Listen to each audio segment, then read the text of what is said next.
Allot மணி சேனலுக்கு வருக வருக. நான் செபி ரெஜிஸ்டர்டு ஃபினான்ஷியல் அட்வைசர் கிடையாதுங்க. நான் எஜுகேஷனல் பர்பஸுக்காக என்னுடைய பர்சனல் எக்ஸ்பீரியன்ஸை நான் ஒரு 20 வருஷமாக மார்க்கெட்டில் இருக்கேன். அதை தான் உங்கள்கிட்ட ஷேர் பண்ணுறேன். நீங்கள் எந்த முடிவு எடுக்கிறதா இருந்தாலும் உங்கள் நிதி ஆலோசகரை அணுகி அதுக்கப்புறம் பணத்தை போடுறதை பற்றி முடிவு பண்ணுங்கள். நன்றி.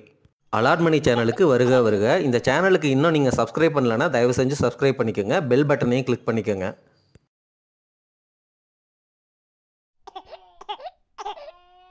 அனைவருக்கும் வணக்கம்.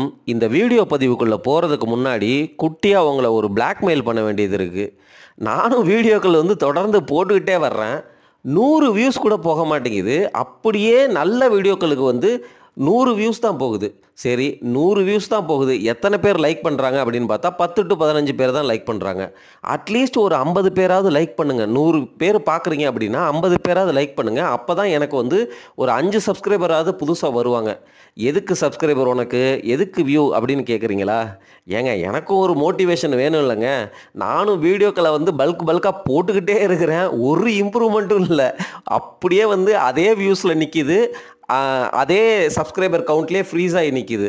ஸோ நீங்கள் தயவு செஞ்சு வீடியோக்களை லைக் பண்ணுங்கள். உங்கள் மனசில் பட்டதை கமெண்ட்டாக பதிவிடுங்க. போக போக நான் கிராஜுவலாக இம்ப்ரூவ் பண்ணிக்கிறேன் அப்படிங்கிறத நான் முன்னாடியே சொல்லிட்டேன். சரி, நீங்கள்லாம் சப்போர்ட் பண்ணுவீங்க. உங்கள் ஃப்ரெண்ட்ஸ் சர்க்கிளில், ஃபேமிலி சர்க்கிளில் இந்த சேனலை ஷேர் பண்ணுவீங்க அப்படிங்கிற நம்பிக்கையோடு நான் இந்த வீடியோ பதிவை தொடர்கிறேன். இந்த வீடியோ பதிவில் காஃபி கேன் போர்ட்ஃபோலியோ பற்றியும், அதுக்கான ஸ்டாக்ஸை எப்படி கண்டுபிடிக்கிறது அப்படிங்கிற லேர்னிங்ஸ் பற்றியும், அதிலிருந்து எப்படி ஃபில்டர் அவுட் பண்ணுறது அப்படிங்கிறத பற்றியும், என்னுடைய பர்சனல் தாட்ஸ் என்ன அப்படிங்கிறத பற்றியும் ஷேர் பண்ண போகிறேன். இது உங்களுக்கு மிக மிக முக்கியமான வீடியோ பதிவு நண்பர்களே. உங்களுக்கு மீன் பிடிக்கிறது நீங்கள் எப்படி திங்க் பண்ணணும் அப்படின்னு சொல்லித்தர போகிற வீடியோ. சரிங்களா? சூப்பரான வீடியோ. குயிக்காக முடிச்சிடுறேன், தயவு செஞ்சு கேளுங்க. முதல்ல காஃபி கேன் போர்ட்ஃபோலியோனா என்ன அப்படிங்கிறது தெரிஞ்சுக்கணும்ல. யார் இதை கண்டுபிடிச்சாங்க அப்படிங்கிறது தெரியணும்ல. ராபர்ட் கிர்பி அப்படிங்கிற ஒரு அமெரிக்கன் இன்வெஸ்ட்மெண்ட் ஜெயண்ட் தான் இந்த கான்செப்டையே இன்ட்ரடியூஸ் பண்ணுறாரு.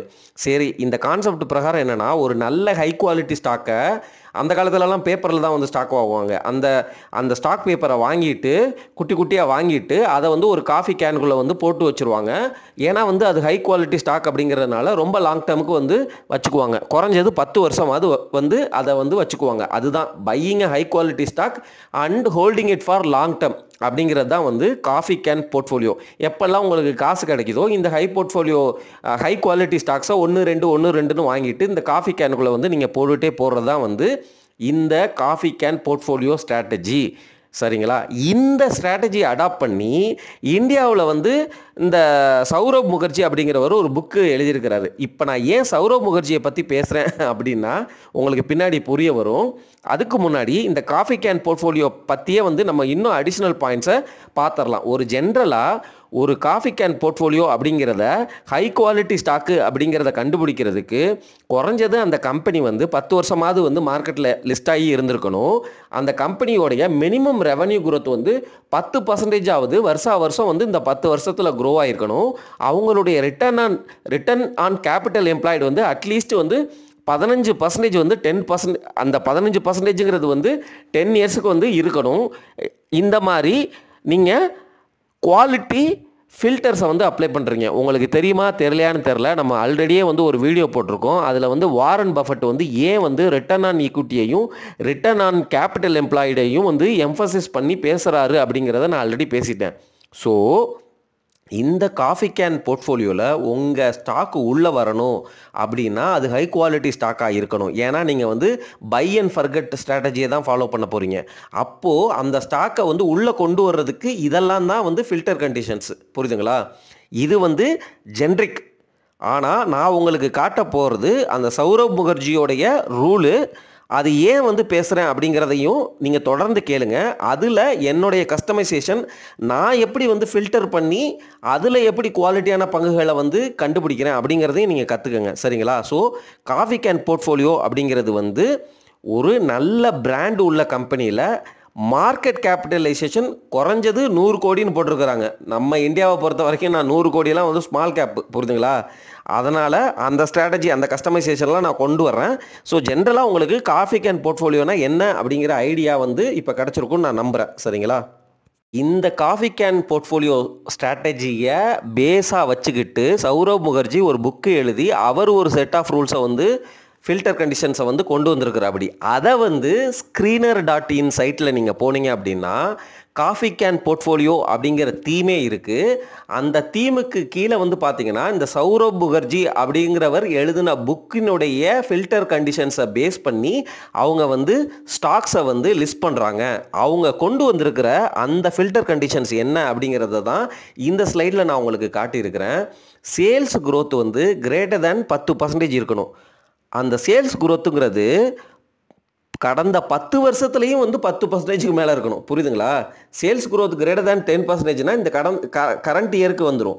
சேல்ஸ் growth 10 இயர்ஸ் அப்படிங்கிறது வந்து கடந்த 10 வருஷத்தில். ரிட்டர்ன் ஆன் ஈக்விட்டி ROE சரிங்களா, அது greater than 15%ஆக இருக்கணும்.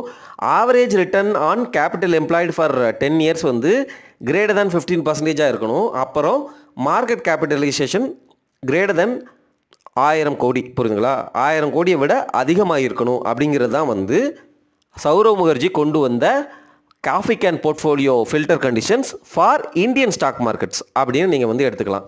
இப்போது இந்த ரூலை வந்து அப்படியே வந்து screener.inல இருக்குது. நீங்கள் போனீங்க அப்படின்னா அந்த தீமே இருக்குது. அந்த தீமை கிளிக் பண்ணிங்க அப்படின்னா லிஸ்ட் ஆஃப் ஸ்டாக்ஸு நிறையா வரும். ஆனால் அந்த லிஸ்ட் ஆஃப் ஸ்டாக்ஸ் எல்லாமே வந்து greater than மார்க்கெட் கேபிட்டலைசேஷன் 1000 கோடிக்கு மேலே உள்ள ஸ்டாக்ஸு நிறைய ஸ்டாக்ஸ் லிஸ்ட் ஆகுது. ஆனால் அதில் உள்ள P/E ரேஷியோ எல்லாம் பார்த்தீங்கன்னு வச்சுக்கோங்களேன், எல்லாமே வந்து 30, 40, 50, 60, 70ன்னு இருக்குது. சரியா? ஸோ நம்மளுடைய கோர்ஸ் இன்வெஸ்ட்மெண்ட் ஸ்ட்ராட்டஜி வேல்யூவேஷன் ஜோனில் இருக்கிற ஸ்டாக்கை தான் பிடிக்கணும். ஸோ நான் என்ன மாதிரி ரூல்ஸை அப்ளை பண்ணேன் அதில் அப்படிங்கிறத நான் உங்கள்கிட்ட சொல்ல போகிறேன்.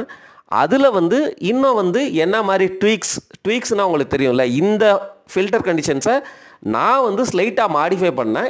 என்ன மாதிரி மாடிஃபிகேஷன்ஸ் ஏன் பண்ணேன் அப்படிங்கிறத வந்து நீங்கள் வந்து புரிஞ்சுக்குவீங்க. இப்போ என்னை பொறுத்த வரைக்கும் மார்க்கெட் கேபிட்டலைசேஷன் 1000 கோடி தான் இருக்குது அப்படின்னா ரொம்ப சின்ன கம்பெனி. நான் குறைஞ்சது ஒரு 10,000 கோடியாவது இருக்கணும் அப்படிங்கிறது தான் வந்து ஃபஸ்ட்டு ஃபில்டர் கண்டிஷன் போட்டேன். ஆனால் வந்து ரொம்ப கம்மியான கம்பெனிஸ் தான் வந்துச்சு. சரிங்களா? ஸோ அதனால் 5000 கோடி மார்க்கெட் கேபிட்டலைசேஷன் குறைஞ்சிக்கிட்டேன். அதுக்கப்புறம் P/E ratio price to earnings வந்து லெஸ் தேன் 20ன்னு போட்டால் ரொம்ப கம்மியான கம்பெனிகள் வரும். ஸோ லெஸ் தேன் 25ன்னு சொல்லி ஒரு 5 சரிங்களா பர்சன்டேஜ் வந்து அதிகமாக வந்து நான் வச்சுக்கிட்டேன். புரியுதுங்களா? ஸோ என்னுடைய கஸ்டமைசேஷன் வந்து மார்க்கெட் கேபிட்டலைசேஷன் 5000 கோடிக்கு மேலே இருக்கணும், ப்ரைஸ் டு ஏர்னிங்ஸ் வந்து லெஸ் தேன் 25 இருக்கணும் அப்படிங்கிற கண்டிஷனை நான் கொண்டு வந்துட்டேன். சரி, இந்த கண்டிஷனுக்கு எந்தெந்த ஸ்டாக்ஸ்லாம் வருது அப்படிங்கிறத நான் உங்கள்கிட்ட காட்ட போகிறேன். ஆனால் இந்த வீடியோவை வந்து இதுதான் லிஸ்ட் ஆஃப் ஸ்டாக்ஸ்னு நீங்கள் பார்த்துட்டு டைரெக்டாக முடிவு பண்ணுறாதீங்க நண்பர்களே. கடைசியில் வந்து இது எல்லாமே வந்து எனக்கு பிடிக்கல அப்படின்னு சொல்லிட்டு ஒரு பாயிண்ட் சொல்ல போகிறேன், அதையும் கேட்டு போயிருங்க. சரி, நான் ஆட் பண்ண அந்த P/E ratio less than 25, market capitalisation greater than 5000 crores-க்கு ஒரு 12 ஸ்டாக் வந்துச்சு. அவங்க வச்சிருக்கிற டிஃபால்ட் screener.inல ஏகப்பட்ட ஸ்டாக்ஸ் வருது. ஆனால் அது எல்லாமே P/E ரேஷியோ ரொம்ப அதிகமாக இருக்குது. P/E ரேஷியோ ரொம்ப அதிகமாக இருக்குன்னா வந்து வேல்யூவேஷன் ரொம்ப ஜாஸ்தியாக இருக்குது அப்படிங்கிறது தான் ஜென்ரல் ரூல். சரிங்களா? அதனால் அந்த ஸ்டாக்ஸ் எல்லாம் நம்ம இப்போ எதுக்கு பார்க்கணும், வரட்டும். இதே ரூலை வந்து நம்ம தொடர்ந்து அப்ளை பண்ணிகிட்டே இருப்போம். அப்போ வந்து நமக்கு கிடைக்கும் உள்ள காசு இருக்கிறப்பெல்லாம் அப்ளை பண்ணுவோம். அப்போ வந்து புதுசாக ஏதாவது ஸ்டாக் மாட்டுச்சுன்னா அதை top level fundamental analysis, bottom level fundamental analysis.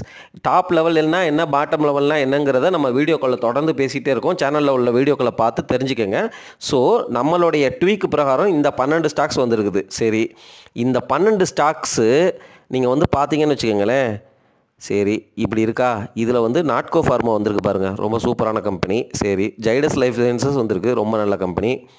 ICI securities, Motilal Oswal, இந்த மேஸ்டெக்கு, ஸ்ரீராம் பிஸ்டன்ஸு, வோல்ட் டிரான்ஸ்ஃபார்மு, இதை பற்றியெல்லாம் வந்து நீங்கள் வந்து தெரிஞ்சுக்கணுன்னா தெரிஞ்சுக்கலாம்.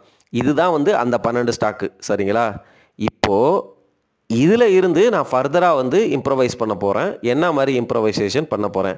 இப்போது இந்த ஸ்டாக்கு 12 ஸ்டாக்கையுமே நீங்கள் வாங்குவீங்களா அப்படின்னு கேட்டால் நான் தொடக்கூட மாட்டேன். சரிங்களா? நான் என்ன பண்ணுறேன் அப்படின்னா, இந்த ஸ்டாக்ஸு வந்திருக்குப்பா, 12 வந்திருக்கு. ஆனால் எனக்கு தெரிஞ்ச ஸ்டாக்ஸு, அதாவது நான் கேள்விப்பட்ட ஸ்டாக்ஸு ரொம்ப ஃபியூ ஸ்டாக்ஸ் தான். அப்போது என்னுடைய நாலேஜை வளர்த்துக்கிறதுக்கு நான் கேள்விப்படாத ஸ்டாக்ஸையும் வந்து எடுத்துகிட்டு போய் அதை வந்து top level analysis bottom level analysis பண்ணுவேன். இதுதான் நம்ம கற்றுக்க வேண்டிய லேர்னிங். இல்லை இந்த 12 ஸ்டாக்ஸையும் நான் வேறு ஏதாவது வந்து நம்ம ட்வீக் பண்ணலாமா? 5000 மார்க்கெட் கேப் அப்படிங்கிறது வந்து ரொம்ப ரொம்ப கம்மி, நான் 10,000 மார்க்கெட் கேப் வச்சுக்கிறேன் ஓரளவு வந்து. ஏன்னா நம்ம வந்து பை அண்ட் ஃபர்கெட் ஸ்ட்ராட்டஜி அப்படிங்கிறப்போ 5000 மார்க்கெட் கேப்னா ரொம்ப சின்ன கம்பெனி, அது வந்து திவாலாகிறதுக்கு வந்து வாய்ப்புகள் அதிகம். சரிங்களா? ஸோ அதனால் ஒரு 10,000 மார்க்கெட் கேப்பாவது இருக்கட்டும் அப்படின்னு நான் நினச்சி அந்த ரூலை மாடிஃபை பண்ணி அதுக்கப்புறம் ஒரு லிஸ்ட் ஆஃப் ஸ்டாக்ஸ் கொண்டு வந்திருக்கிறேன். அது என்ன அப்படிங்கிறத பாருங்கள். நண்பர்களே, நான் தொடர்ந்து சொல்லிட்டு வர்ற விஷயம் வந்து என்னென்னா, ஒரு ஸ்டாக்கை வாங்குறதுக்கு முன்னாடி ஹோலிஸ்டிக்காக அனலைஸ் பண்ணுங்கள். அவங்க என்ன பிஸ்னஸ் பண்ணுறாங்க, அவங்களுக்கு வந்து எப்படி காசு கிடைக்கிது, எவ்வளவு பேர் வேலை பார்க்குறாங்க, எவ்வளவு வருஷமாக இருக்கிறாங்க, ப்ரொமோட்டருடைய ஷேர் ஹோல்டிங் எவ்வளவு, ப்ரொமோட்டர் நல்லவரா நாணயமானவரா, மேனேஜ்மெண்ட்டோடைய எஃபிஷியன்சி என்ன, இப்படின்னு டாப் லெவல் அனாலிசிஸ் பண்ணிவிட்டு மார்க்கெட்டில் அந்த கம்பெனியை பற்றி என்ன மாதிரி நியூஸ் உலவுது, அவங்க ப்ரொமோட்டரை பற்றி அப்படிங்கிறதெல்லாம் தெரிஞ்சுக்கிட்டு அதுக்கப்புறம் நம்ம இது வரைக்கும் சொல்லி கொடுத்த 1008 ரேஷியோக்கள், அந்த கேஷ் ஃப்ளோ ஸ்டேட்மெண்ட்டு, இபிஎஸ், இது எல்லாத்தையும் வந்து பாட்டம் லெவல் அனாலிசிஸ் பண்ணிவிட்டு அதுக்கப்புறம் உங்களுக்கு அந்த ஸ்டாக்கு பிடிச்சிருக்கு அப்படின்னா வந்து அதை நீங்கள் வந்து வாங்கிட்டு ஃபர்கெட் பண்ணலாம். சரிங்களா? அதுதான் நம்மளுடைய ஸ்ட்ராட்டஜி. இப்போது இந்த ரூல்ஸில் நான் வந்து எக்ஸ்ட்ராவாக வந்து ஒரு சின்ன ட்வீக் பண்ணியிருக்கிறேன். மார்க்கெட் கேபிட்டலைசேஷன் 10,000 crore இருந்தால் வந்து அந்த ஸ்டாக்ஸை காட்டு அப்படிங்கிறத வந்து நான் இப்போ மாடிஃபை பண்ணியிருக்கிறேன். இதில் நான் ஒரு முக்கியமான விஷயத்தை அடுத்த ஸ்லைடில் கண்டிப்பாக வந்து ஷேர் பண்ணிடுவேன். அது வந்து ரொம்ப ரொம்ப யூஸ்ஃபுல்லான பாயிண்ட்டாக உங்களுக்கு இருக்கும் அப்படின்னு நான் நினைக்கிறேன். என்ன அப்படின்னா வந்து சரி ஓகே, இதை நான் சொல்லிவிட்டு உங்கள்கிட்ட சொல்கிறேன். இந்த 10,000 கோடி மார்க்கெட் கேப்புக்கு வெறும் 5 கம்பெனி தான் வந்திருக்கு. சரிங்களா? இப்போது நீங்கள் என்ன கற்றுக்கிட்டீங்க அப்படின்னா, ஓகேப்பா நான் காஃபி கேன் போர்ட்ஃபோலியோ குவாலிட்டியாக பை அண்ட் ஃபர்கெட் ஸ்ட்ராட்டஜிக்கு நான் ரெடி தான். சரி, நம்ம இந்தியன் மார்க்கெட்டுக்கு ஏற்ற மாதிரியே வந்து அந்த சௌரவ் முகர்ஜி அப்படிங்கிற ஒரு புக் எழுதியிருக்கிறாரு. அதை ஸ்க்ரீனர் சைட்டில் கொண்டு வந்து டிஃபால்ட்டாக ஒரு ரூல்ஸை செட் பண்ணி ஏகப்பட்ட கம்பெனி கொண்டு வர்றாங்க. அதில் வந்து பிபிஐ ரேஷியோ எல்லாம் ரொம்ப ஜாஸ்தியாக இருக்குப்பா, அதில் ஒரு ஃபில்ட்ரு. அதுக்கப்புறம் மார்க்கெட் கேப் 1000 கோடினா சின்ன கம்பெனிப்பா, அந்த கம்பெனி நான் பாட்டுக்கு வந்து வாங்கி வச்சுட்டு மறந்துட்டு போயிட்டேன்னா அது எல்லாமே திவாலாயிருமே அப்படின்னு சொல்லிட்டு அந்த மார்க்கெட் கேபிட்டலைசேஷனை நம்ம வந்து ஒரு 10,000 கோடி அப்படின்னு இன்க்ரீஸ் பண்ணியிருக்கோம். ஆனால் மார்க்கெட் கேபிட்டலைசேஷன்னா என்னங்கிறது உங்களுக்கு தெரியுமா? Stock price into number of stocks தான்.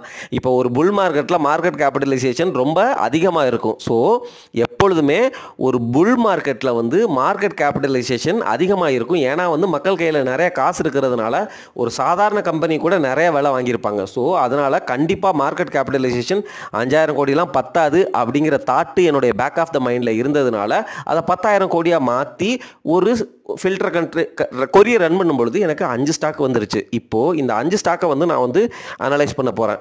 நாட்கோ ஃபார்மா நமக்கு தெரிஞ்ச கம்பெனி, நம்ம ஆல்ரெடி அனலைஸ் பண்ண கம்பெனி. ஸோ இந்த ஸ்டாக்கில் பொசிஷன் எடுக்கலாமா அப்படிங்கிறத நான் கண்டிப்பாக யோசிப்பேன். ஜைடஸ் லைஃப் சயின்சஸ் ஃபார்மா செக்டரில் உள்ள நல்ல கம்பெனி, 20 பியில் நமக்கு வந்து கிடைக்கிது. அப்படிங்கிறப்போ இந்த ஸ்டாக்கையும் என்னுடைய ரேடரில் கொண்டு வரேன். நிப்பான் லைஃப் இந்தியா ஏஎம்சி வந்து நம்மளுடைய மியூச்சுவல் ஃபண்டு ஏஎம்சி, ரொம்ப பாப்புலரான ஏஎம்சி, ரொம்ப ரொம்ப சூப்பரான கம்பெனி அப்படிங்கிறது எனக்கும் வந்து நல்லா தெரியும். மோத்திலால் ஓஸ்வால் ஃபினான்ஸும் ரொம்ப பாப்புலரான கம்பெனின்னு தெரியும். ஐசிஐசிஐ செக்யூரிட்டிஸும் வந்து ரொம்ப பாப்புலரான கம்பெனின்னு தெரியும். சரி, இப்போ இந்த 5 கம்பெனி கிடச்சிருச்சா உடனே போய் நான் இன்வெஸ்ட் பண்ணிடுவேன் அப்படின்னு நினைக்கிறீங்களா? அதுதான் இல்லை. இப்போ இதுலேயுமே நான் வந்து ஃபில்டர் பண்ணணும். என்ன ஃபில்டர் பண்ணணும்? நான் பிபை ரேஷியோ லெஸ் தேன் 25ன்னு கொடுத்துருக்குறேன். சரிங்களா? பிபை ரேஷியோ வந்து ஒரு ஃபினான்ஸ் ரிலேட்டட் கம்பெனிஸுக்கு, பேங்க் ரிலேட்டட் கம்பெனிஸுக்கு அப்ளை ஆகாது. ப்ரைஸ் டு புக் வேல்யூ தான் அப்ளை பண்ணணும். ஸோ நிப்பான் லைஃப் இந்தியா வந்து ரிஜெக்டட். அதை வந்து ப்ரைஸ் டு புக் வேல்யூ வந்து நான் வந்து செக் பண்ணணும். எடுத்துகிட்டு போயிட்டு அதை பேங்கிங் ஃபினான்ஸுக்கு நம்ம எப்படி அனலைஸ் பண்ணணுமோ, ரீசெண்டாக கூட வந்து ஒரு வீடியோ போட்டோம்ல பேங்க் ஸ்டாக்ஸை எப்படி பார்க்குறதுன்னு, அந்த அனாலிசிஸ்குள்ளே எடுத்துகிட்டு போயிடுவேன். புரியுதுங்களா? அதே மாதிரி தான் மோத்திலால் ஓஸ்வால் ஃபினான்ஸையும் வந்து அந்த அனாலிசிஸ்குள்ளே எடுத்துகிட்டு போயிடுவேன். ஐசிஐசிஐ செக்யூரிட்டிஸ் ஐசிஐசிஐ பேங்க்கு கூட மெர்ஜர் ஆக போகுது அப்படிங்கிற நியூஸ் தெரியும்ல உங்களுக்கு.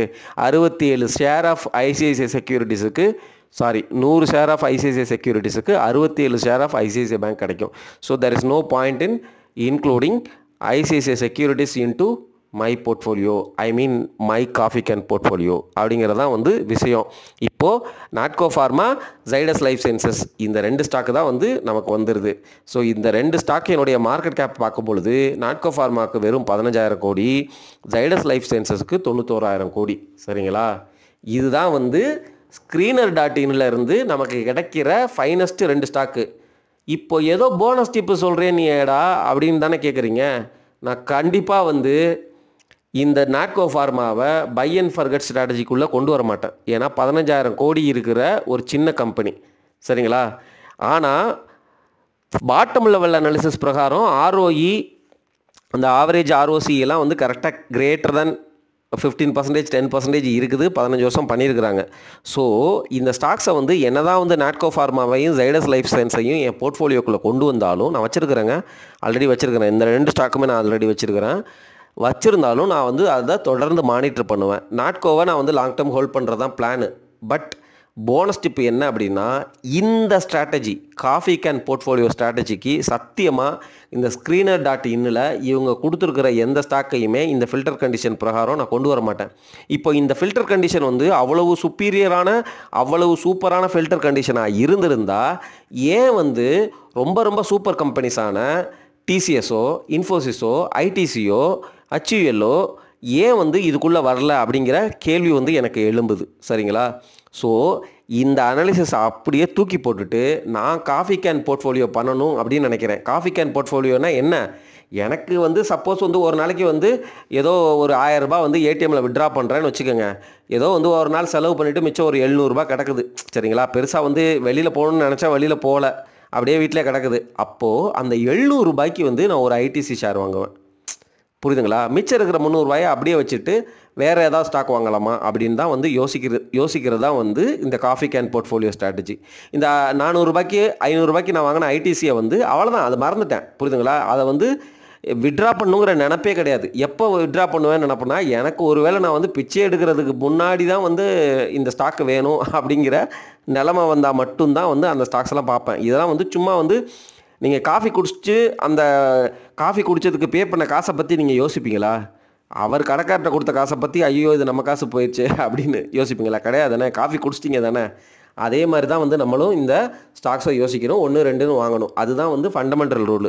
ஸோ என்னுடைய போனஸ் பாயிண்ட் வந்து என்ன அப்படின்னா, இந்த ஸ்க்ரீனர் சைட்டில் இருந்து வர்ற இவங்க சொல்லி இப்படிலாம் ஃபார்முலா அப்ளை பண்ணுறதுனால இதெல்லாம் சூப்பர் ஸ்டாக்கு அப்படிங்கிறதெல்லாம் வந்து எனக்கு பர்சனலாக உடன்பாடு இல்லைங்க. என்னுடைய பர்சனல் கன்விக்ஷன் ஒரு பை அண்ட் ஃபர்கெட்னா வந்து எந்த கம்பெனி வந்து இன்னும் 20 வருஷத்துக்கு இருக்கும் அப்படிங்கிறது வந்து என்ன கேட்டிங்க அப்படின்னா, நாட்கோ ஃபார்மா, ஜைடஸ் லைஃப் சயின்ஸஸை விட பெரிய கம்பெனிகள். ஐடிசி இருக்குமா? கண்டிப்பாக இருக்கும். அதே போல் வந்து டிசிஎஸ் இருக்க போதா, விப்ரோ இருக்க போதா? கண்டிப்பாக இருக்கும். டிசிஎஸ்லையும் விப்ரோலையும் க்ரோத் பொட்டன்ஷியல் இருக்கா? கண்டிப்பாக க்ரோத் பொட்டன்ஷியல் இருக்குது. இப்படிங்கிறது தான் வந்து என்னுடைய புரிதல். ஏன்னா ஐடி பிஸ்னஸ்ஸு, ஏஐ பூம் வருது, இவங்கெல்லாம் அடாப்ட் பண்ணுவாங்க. பிஸ்னஸ் குரோத்துக்கு பிஸ்னஸ் குரோத்தும் தருவாங்க, டிவிடெண்டுக்கு டிவிடெண்டும் தருவாங்க. இவங்கெல்லாம் வந்து ஒரு நல்ல பிஇ ரேஞ்சுக்குள்ளே வந்தாங்கன்னா அவங்கள பிடிக்கலாம் அப்படிங்கிற மாதிரி தான் நான் வந்து யோசிப்பேங்க. ஸோ என்னுடைய பர்சனல் சாய்ஸ் வந்து நிஃப்டி 50க்குள்ளே உள்ள அல்லது இந்த மாதிரி ப்ளூ சிப் கம்பெனிகளை நல்ல வேல்யூவேஷன் ஜோனில் நான் வாங்கி வைக்கிறது தான் இந்த காஃபி கேன் போர்ட்ஃபோலியோ ஸ்ட்ராட்டஜிக்கு நான் விரும்புவேன் அப்படிங்கிறத சொல்லி இந்த வீடியோ பதிவு முடிக்கிறேன்.